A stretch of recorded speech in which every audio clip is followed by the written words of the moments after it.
Bismillahirrahmanirrahim. All of you are welcome to the session of software and software engineering. The main highlights of the topics are the topics that will be discussed are what is software, software definitions, software and software engineering, and we will talk about software product perspectives and software variants. This is talk number 01.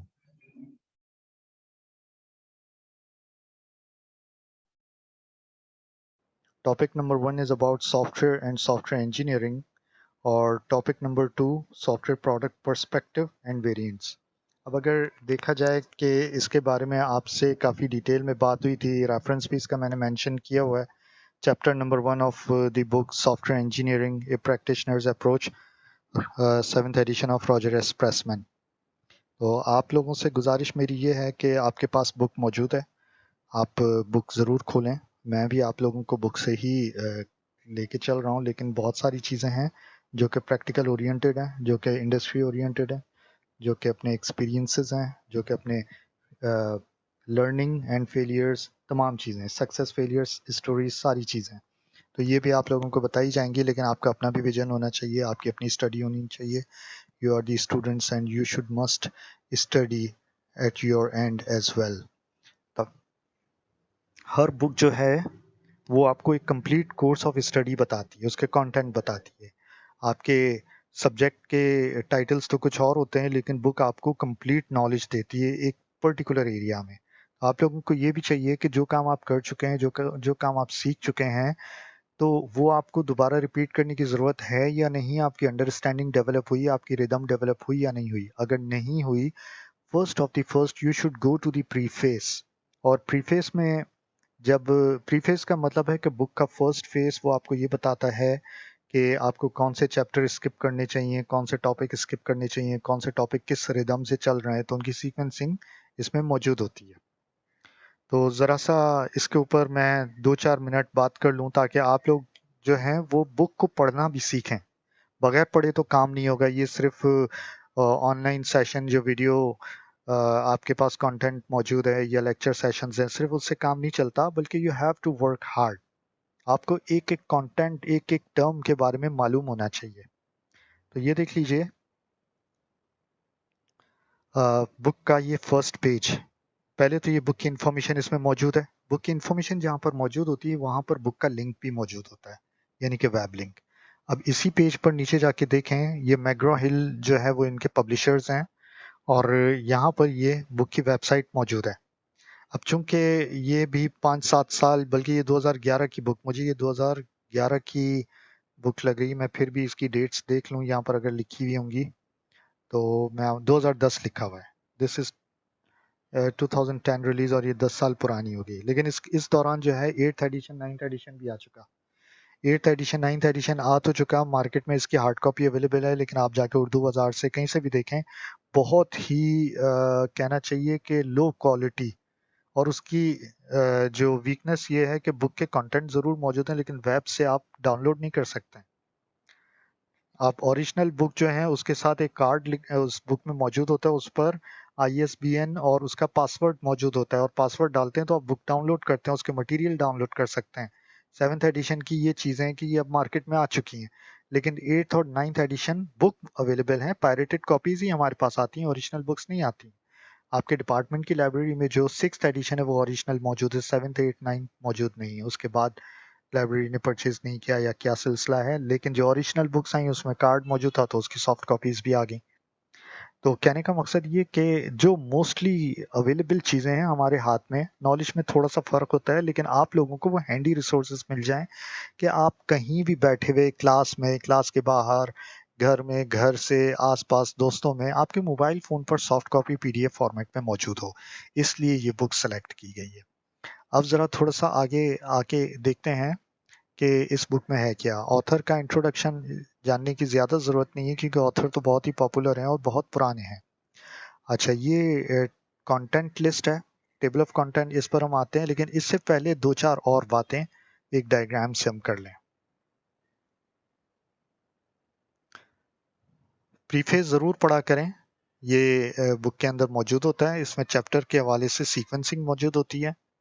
ये आप लोगों को नज़र आ रहा है कि किस तरह से इसको पढ़ा जाए। हाँ, इसी प्रीफेस में इन्होंने बताया हुआ है इस डायग्राम से। अब यहाँ पर ये देखें कि for students what are the necessities, क्या क्या चीज़ें ज़रूरी हैं आप लोगों के लिए। आप लोगों को चाहिए स्टडी मटेरियल, चाहिए टॉपिक के हवाले से गाइड्स चाहिए, समरीज चाहिए, आपको क्विज़ेस चाहिए, आपको पावर पॉइंट स्लाइड्स चाहिए, आपको सॉल्व प्रॉब्लम्स चाहिए। तो स्टूडेंट के लॉगिन आईडी से ये चीज़ अवेलेबल है। अब चूंकि ये फ्री में आप किताब ले रहे हैं, डाउनलोड कर रहे हैं, तो आपके पास ये सारा एक्सेस मौजूद नहीं है, लेकिन जनरल मटेरियल फिर भी नेट पर मौजूद है। बुक की वेबसाइट जब नया एडिशन आ जाता है तो पुराने एडिशन की तमाम चीज़ें खोल दी जाती हैं।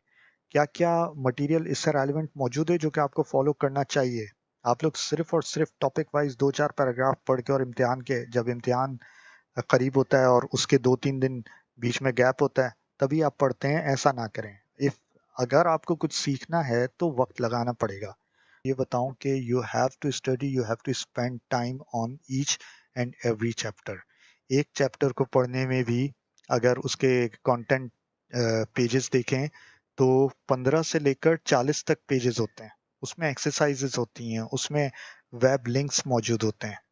तो उन पर जाना, उनको तस्दीक करना, उनकी तहकीक करना, उन पर रिसर्च करना और अपने आप को बिल्कुल उस हवाले से बनाना। क्योंकि इस वक्त आपका माइंड बहुत फ्रेश है, आप हर चीज़ की नॉलेज को बहुत आसानी से एनालाइज करते हैं, और फिर जाके आप इंटर्नशिप करें वो ज़्यादा अच्छी बात है। लेकिन ये इतने सारे वेब रिसोर्सेज मौजूद हैं, रेफरेंस लाइब्रेरी मौजूद हैं, चेकलिस्ट मौजूद हैं, वर्क प्रोडक्ट टेम्पलेट्स मौजूद हैं। क्या आप इन चीज़ों को एक्सप्लोर करते हैं? मैं आपसे रिक्वेस्ट करूंगा कि you have to go through this each and everything. Instructors को क्या चीज़ें में एक्सेसिबल हैं, पावर पॉइंट स्लाइड्स होती हैं, मैनुअल मौजूद होता है, और फिर क्विज का बैंक मौजूद होता है। लेकिन प्रोफेशनल इंडस्ट्री के लोग भी इसके साथ ज्वाइन हुए हुए होते हैं, जो कि अपनी केस स्टडीज इस बुक के पब्लिशर से शेयर करते हैं, और बुक के पब्लिशर इसमें शामिल करते हैं, जैसे कि सेफ होम डिलीवरी सिस्टम है या हेल्थ इंफॉर्मेशन सिस्टम है। ये सारी चीज़ें इसमें मौजूद हैं। अब यहाँ पर डिस्टेंस लर्निंग के हवाले से बात की जाए कि ऑनलाइन कोर्सेज भी होते हैं, तो ये पूरी दुनिया में एक स्टैंडर्ड बुक फॉलो की जाती है। आप 1 या 2 दिन में साइंटिस्ट तो नहीं बनते, आप जब स्टडी करते हैं और अपने कॉन्सेप्ट क्लियर करते हैं और वो अप्लाई करते हैं, तब जाके आप जो है वो साइंटिफिक इंफॉर्मेशन आगे शेयर करने के काबिल बनते हैं। बाहर की यूनिवर्सिटीज में बिल्कुल इसी तरह से है कि इनसाइड इंक्यूबेटर बनाया जाता है, जो प्रॉब्लम्स आप सीखते हैं उसको आप वहां अप्लाई करते हैं। सॉफ्टवेयर टेक्नोलॉजी इंक्यूबेटर हमारे department. So you should follow this diagram. अब थोड़ा सा और आगे आते हैं। पहले तो हम इसके कंटेंट देख लें कि what we have to study today. तो ये कंटेंट लिस्ट में 2 तरह की लिस्ट होती हैं, एक ब्रीफ होती है और एक जो है वो डिटेल्ड होती है। अब ब्रीफ लिस्ट में सिर्फ टॉपिक्स जो होते हैं वो बर्ड आई व्यू से आप जो देखते हैं वो ये होता है। जैसे कि मैंने कहा chapter number 1 we have to study software and software engineering. Click करें इसको। अच्छा, इस बुक में हाइपर लिंक्स भी इनेबल हुए हुए हैं, बड़ी अच्छी बात ये है। अब यहाँ पर डिटेल टॉपिक्स पर हम आ जाते हैं जो कि हमें आज फॉलो करने हैं, और मेरी कोशिश है कि सारे के सारे टॉपिक, ये वीडियो सेशन एक नहीं होगा, एक से ज़्यादा ही होगा, क्योंकि लिमिटेड कैपेसिटी हमारे पास होती है। तो जो बात हम डिस्कस कर चुके हैं दोबारा भी हम डिस्कस करेंगे। The nature of software, software की नेचर क्या है, किस तरह का होता है। आपके अगर ये प्रोडक्ट कहा जाता है तो क्या ये आपके हाथ में आप रख सकते हैं? नहीं, आप स्क्रीन पे देख सकते हैं। टेंजिबल है, इंटेंजिबल है, what is the nature, volatile है। ठीक है, इस बारे में बात होगी हमारी। डिफाइनिंग सॉफ्टवेयर, सॉफ्टवेयर की कुछ डेफिनेशंस के हवाले से हमारी बात होगी। सॉफ्टवेयर एप्लीकेशन डोमेन्स हैं, लेगेसी सॉफ्टवेयर, इनको भी समझना ज़रूरी है। पुराने ओल्ड सिस्टम्स, एप्लीकेशन डोमेन्स को समझना ज़रूरी है। मेरी बातें थोड़ी सी तल्ख ज़रूर होती हैं, लेकिन उसमें हक़ाइक़ मौजूद होते हैं, वो आपकी गाइडलाइन के लिए होते हैं और आप फॉलो करें। अगर आप फॉलो नहीं कर रहे हैं वो आपकी अपनी मर्ज़ी है, लेकिन आपको समझाना बताना हमारा काम है और हमें ज़रूर बताना चाहिए। Unique nature of web applications, आजकल का ज़माना मोबाइल एप्लीकेशन और वेब एप्लीकेशंस का है। डेस्कटॉप एप्लीकेशंस भी आप डेवलप करते हैं, लेकिन ज़्यादातर लोग अब प्रेफर करते हैं मोबाइल एप्लीकेशंस के ऊपर। So we will discuss about the development of web applications and mobile applications, web apps and mobile apps. और ये प्ले स्टोर में मौजूद होती हैं। तो ये आप लोग भी इसमें बिल्कुल कंट्रीब्यूट करते हैं, छोटे छोटे गेम्स बनाते हैं, छोटी छोटी डिलीवरेबल एप्लीकेशंस। आप देखें कि क्वालिटी ऑफ प्रोडक्ट्स क्या हैं।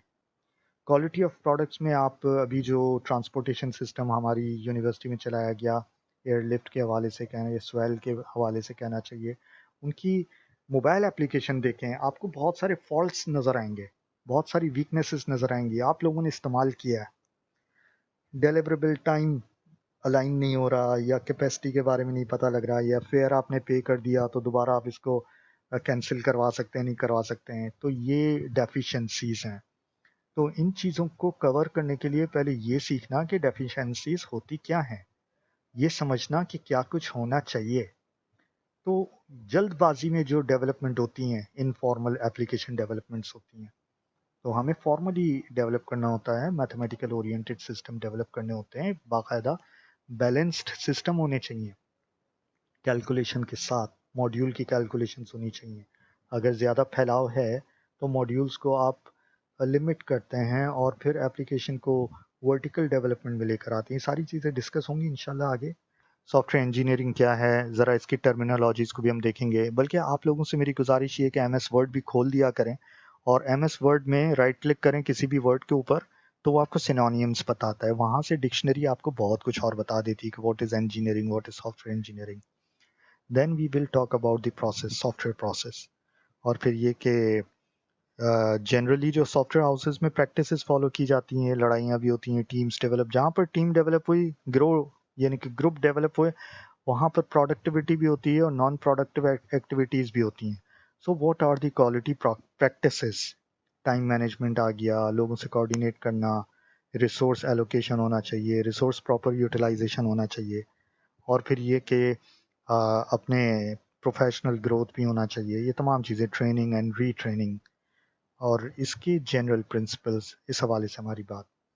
और फिर 1.6 जो टॉपिक नंबर इस चैप्टर का है, सॉफ्टवेयर मिथ्स। मिथ्स क्या होता है? मिथ्स यानी कि इसके बारे में क्या क्या खबरें और खदशात मौजूद हैं, यानी कि क्या रवायात मौजूद हैं।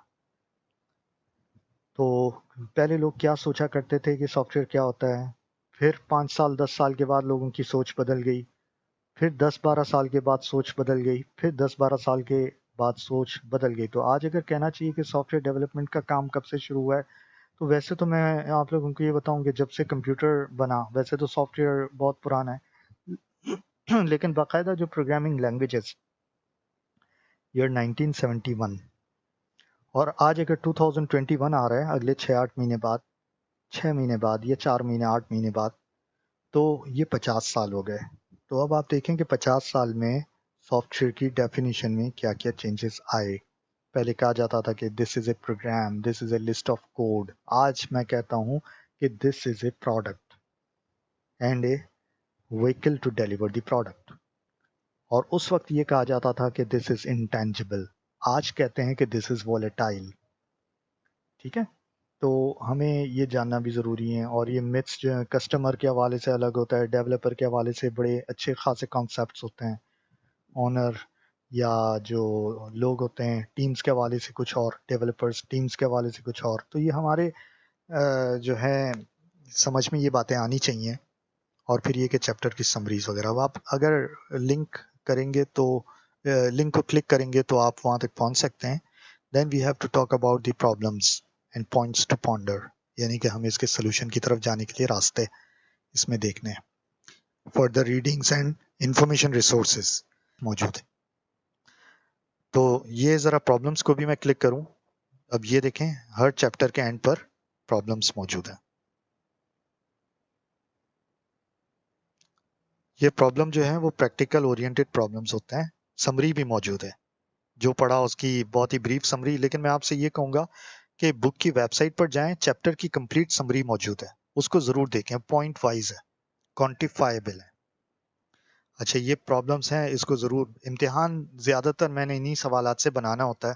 थोड़े से बदले होते हैं सवालात, लेकिन ये जानना ज़रूरी है कि आपने पढ़ा भी या नहीं पढ़ा। और जवाबात में आपकी तरफ से अब जवाब देने का तरीका भी मैं बता दूं, पॉइंट वाइज लिखा करें, और उसकी इलस्ट्रेशन जो आपके माइंड में कॉन्सेप्ट हो उसकी डायग्राम बना लें, रफ स्केच बना लें, उसको लेबल करें।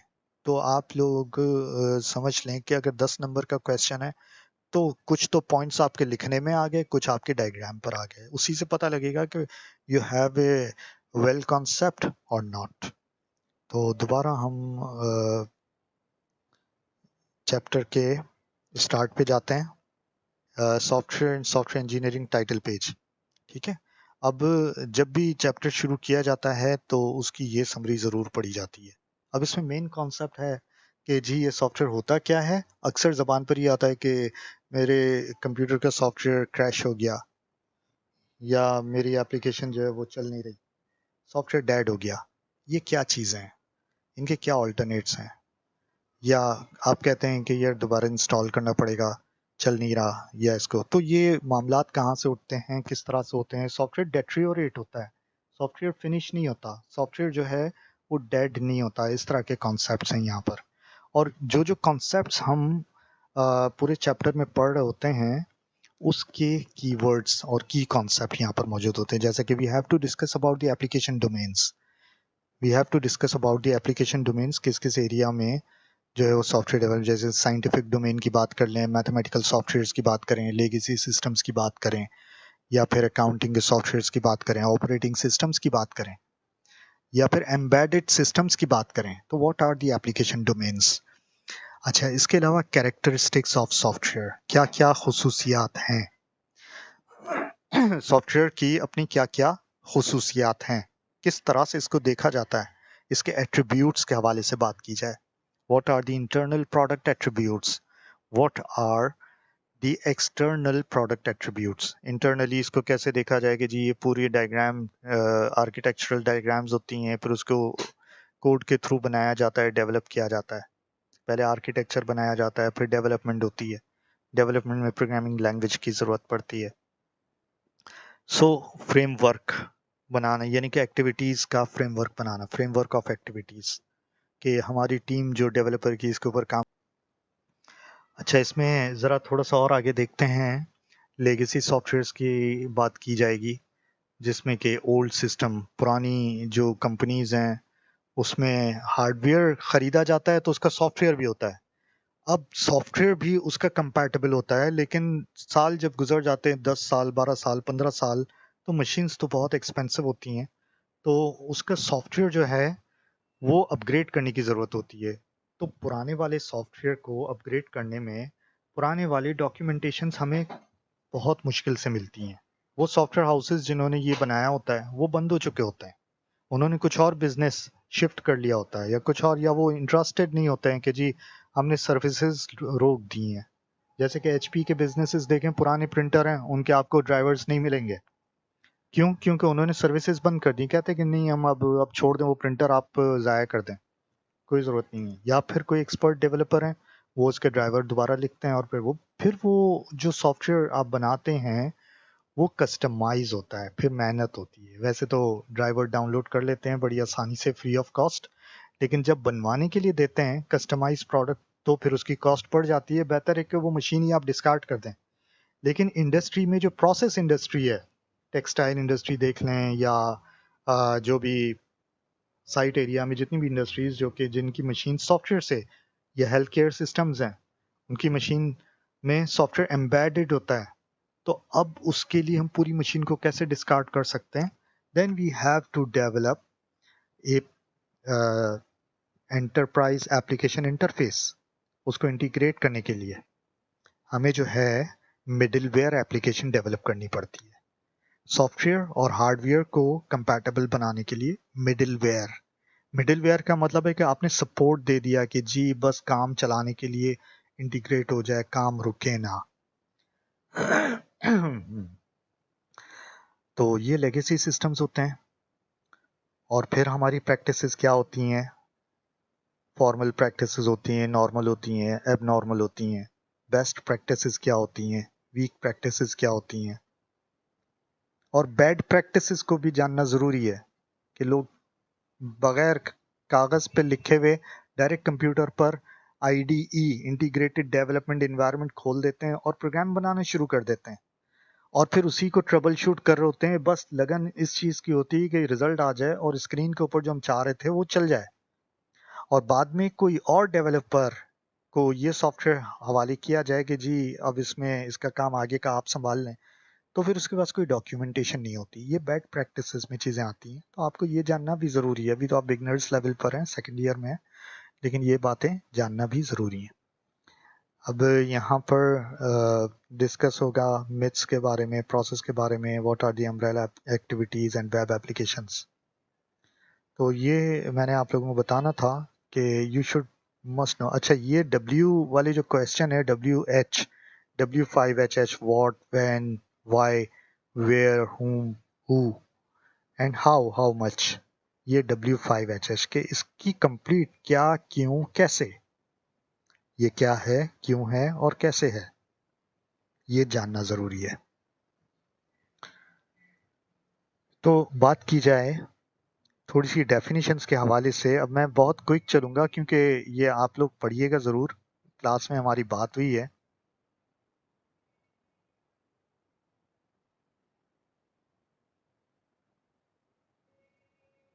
जो ख़ास चीज़ें मैंने इसमें से निकाली हुई हैं, नेचर ऑफ द सॉफ्टवेयर। अब यहाँ पर ये कोट लिखे हुए हैं और ये की पॉइंट्स लिखे हुए होते हैं, इसको ज़रूर देखा करें। Software is both. अब देखें ये की पॉइंट था, तो इसी लाइन में आपको फ़ौरन से मिल जाएगा। आप ये PDF जैसे कि मेरे पास है, मैंने ये एडिट ओपन किया, अब एडिट में मैं इसको क्लिक कर देता हूँ, और मैंने क्लिक कर दिया। अब यहाँ पर हाईलाइट का भी टूल मौजूद है, लेकिन चूंकि इतनी सारी चीज़ें अगर मैंने करना शुरू कर दी तो बहुत सारी चीज़ें हमें इस्तेमाल करने भी नहीं आती, क्योंकि हमारी प्रैक्टिसेस में मौजूद नहीं है। ऑनलाइन क्लासेस हमारी प्रैक्टिसेस में अब आना शुरू हुई हैं, तो फ्यूचर में इंशाल्लाह ये तमाम चीज़ें हम भी सीख जाएंगे। तो अब यहाँ पर ये देखें कि what is software. Software is a product. ये प्रोड्यूस होता है किसी मैकेनिज्म के थ्रू, किसी मशीन के एफर्ट के थ्रू। मशीन कौन सी है? मशीन आपका कंप्यूटर है। कंप्यूटर चलने के लिए भी सॉफ्टवेयर चाहिए, और कंप्यूटर से डेवलप करके प्रोड्यूस करने के लिए भी सॉफ्टवेयर चाहिए।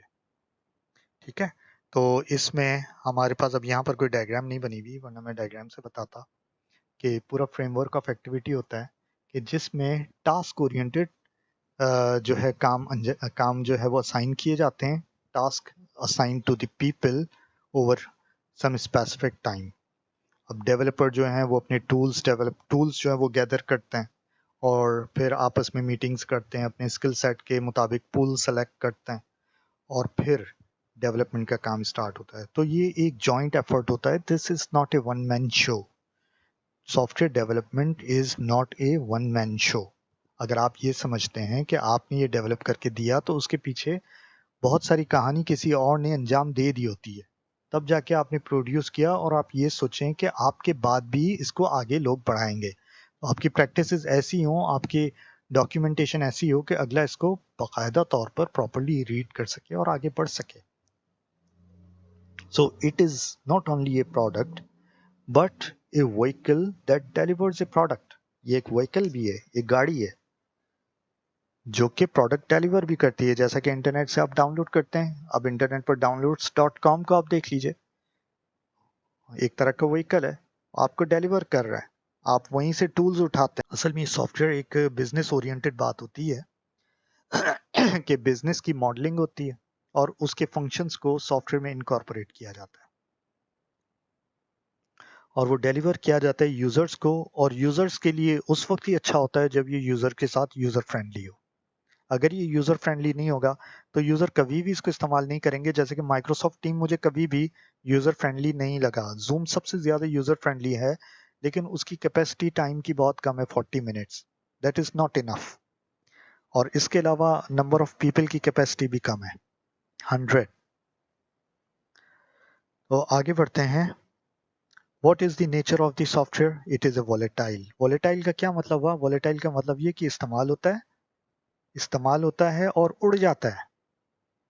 जैसे पेट्रोल या थिनर होता है, उसको ऐसे ही अगर आपने छोड़ दिया, इस्तेमाल नहीं किया इस्तेमाल नहीं किया, तो ये एवेपोरेट हो जाएगा, ख़त्म हो जाएगा, ऑटोमेटिकली इस्तेमाल के काबिल नहीं रहेगा, ख़त्म हो जाएगा। तो सॉफ्टवेयर में कुछ इसी तरह से, अब इसमें डायग्राम एक बनी हुई है, उसके थ्रू आपको बताया जाए। अब यहाँ पर ये ज़रा आप खुद देख लीजिएगा, how should be define the software, this is instructions, computer programs and so on. Data structures आ गया और descriptive information both in hard copy and soft copy virtual forms के ऊपर मौजूद हो। ठीक है, अच्छा ये इसमें की पॉइंट्स यानी कि खास चीज़ें हैं। Software is engineered not manufactured. ये वो प्रोडक्ट नहीं है कि जी मशीन में आपने मटेरियल डाला और फिर उसका सांचा बनाया और सांचे में से होके वो बन के निकल के मिला। ये वो नहीं है, ये प्लास्टिक का मटेरियल नहीं है, या ये मेटल का मटेरियल नहीं है कि उसको आप मोल्ड करें तो वैसे ही होगा, या उसको जो है प्रोड्यूस करें जिस सांचे से आप निकालना चाहें, ये वैसा नहीं है। इस पर डेवलपर के एफर्ट्स लगते हैं, इंजीनियरिंग अप्रोच है। अब मैंने आपसे ये कहा था कि MS वर्ड ज़रा खोलिएगा और उसमें देखिएगा इन टर्म्स को ज़रा मैं भी आपसे शेयर करूं। मैंने भी MS वर्ड जो है ओपन कर दिया और आपसे शेयर करता हूं स्क्रीन। अब यहाँ पर मैं स्क्रीन शेयर करता हूं।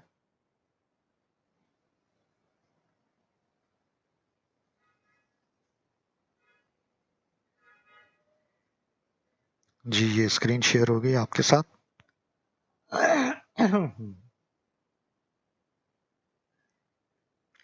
अब यहाँ पर जैसे कि इंजीनियरिंग लिखा हुआ है, तो इंजीनियरिंग का क्या मतलब है? आप इसके सिनोनियम्स देख लें डिक्शनरी के वर्ड, मैन्युफैक्चरिंग, प्रोडक्शन। ठीक है, इंजीनियर या engineering, to construct, to manufacture, to establish, to assemble, to build, to built, to make, to made.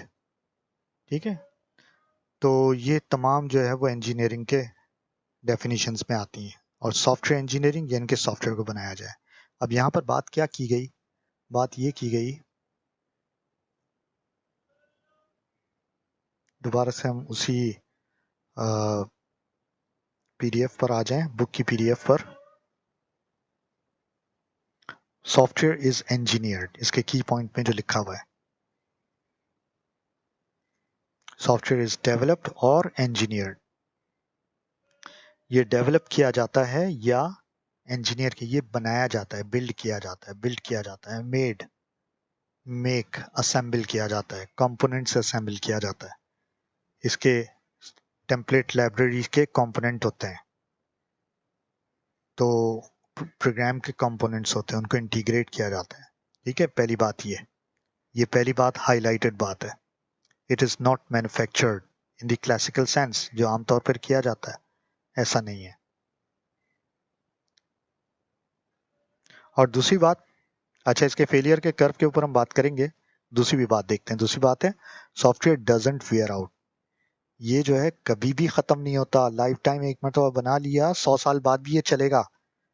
बस आपका हार्डवेयर सलामत रहे और आपका सॉफ्टवेयर सलामत रहे, और ये कि उस हार्डवेयर के लिए जिसके लिए सॉफ्टवेयर बनाया गया, उस हार्डवेयर में कोई मॉडिफिकेशन ना हुई हो, और वो जो सॉफ्टवेयर है उस पर, उसके अलावा उस हार्डवेयर पर कोई और चीज इंस्टॉल ना की हुई हो, तो फिर ये दोनों एक दूसरे के लिए सही चलेंगे, दोनों की लाइफ ड्यूरेबल है। अब हार्डवेयर तो मटेरियल होता है, मटेरियल तो डेट्रियोरेट होता है, डेप्रिशिएट होता है, खत्म होता है, घिस जाता है, टूट जाता है, लेकिन सॉफ्टवेयर टूटता नहीं है, सॉफ्टवेयर डाई आउट नहीं होता, software can never be dead. ये अल्फाज गलत हैं, ये कभी मरता नहीं है। बस इसकी फंक्शनैलिटी उस वक्त खत्म होगी जब उसको उसके कंपैटिबल हार्डवेयर नहीं मिलेगा, या उसके साथ इनकम्पैटिबल दूसरे सॉफ्टवेयर उस मशीन पर इंस्टॉल किए जाएंगे जो कि उसको बार बार उसकी प्रोसेसिंग को रोक रहे होंगे या उसके प्रोसेसिंग के टाइम को खा रहे होंगे, तो फिर वो डेट्रियोरेट होगा, वो चलेगा नहीं। तो यहाँ पर ये डायग्राम यही बता रही है, थोड़ा सा देख लें। सॉफ्टवेयर इज डेवलप्ड और इंजीनियर, जी हमने बताया, थोड़ा सा इसको और देखें।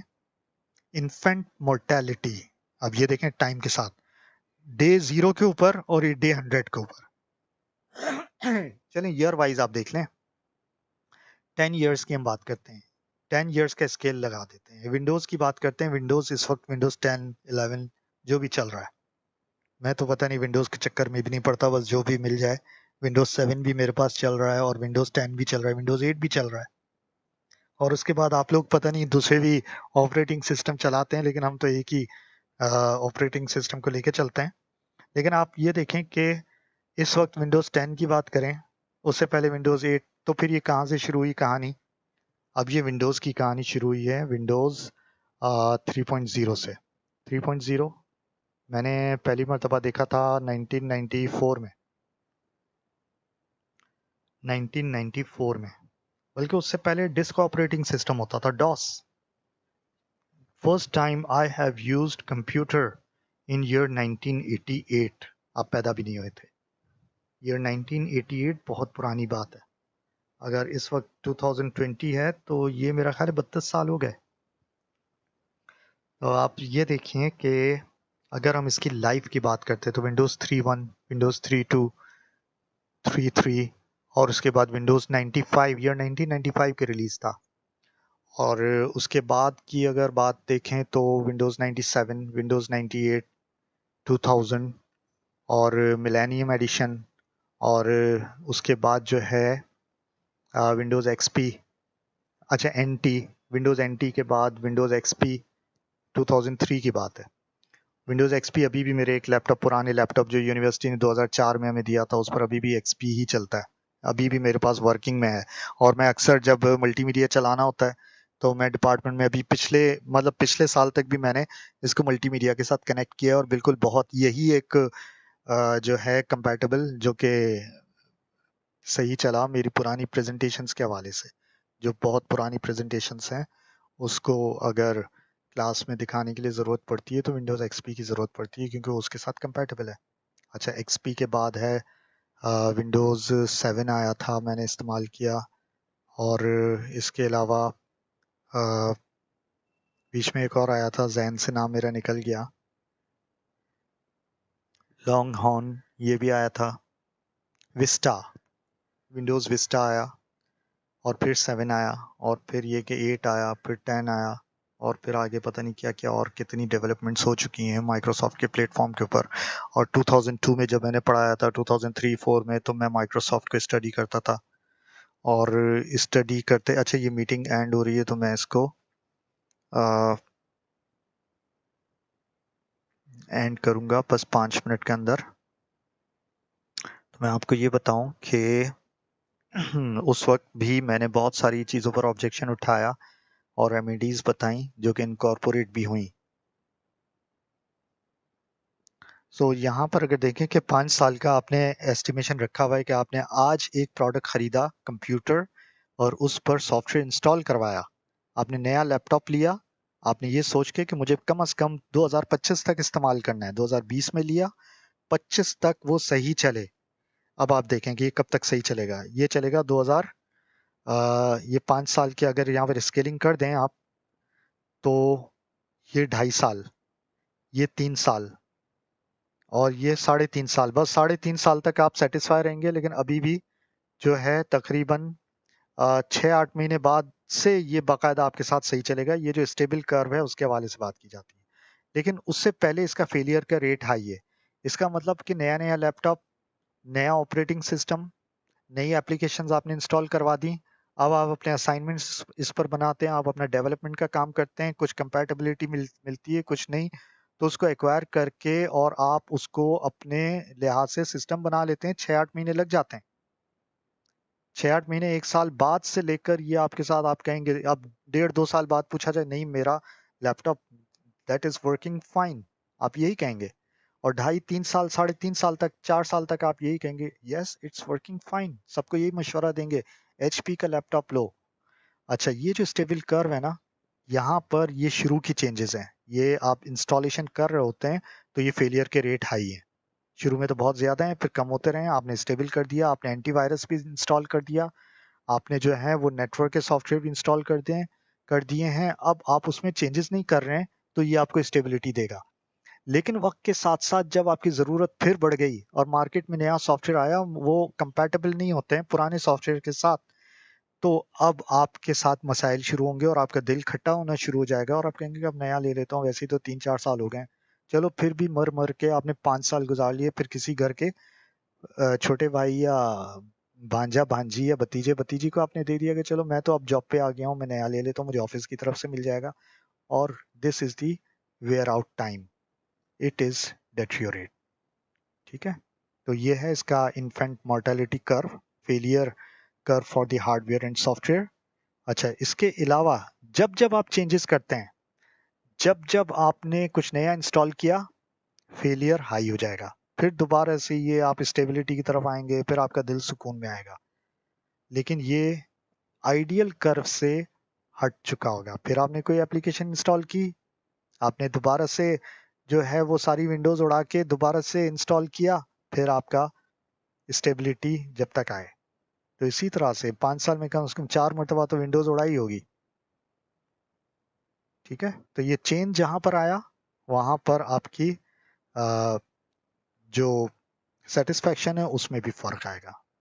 मैं सेशन को यहाँ पर एंड कर रहा हूँ और फिर अगली वीडियो में इसके हवाले से बात की जाएगी, इससे पहले कि ये सेशन खुद से एंड हो।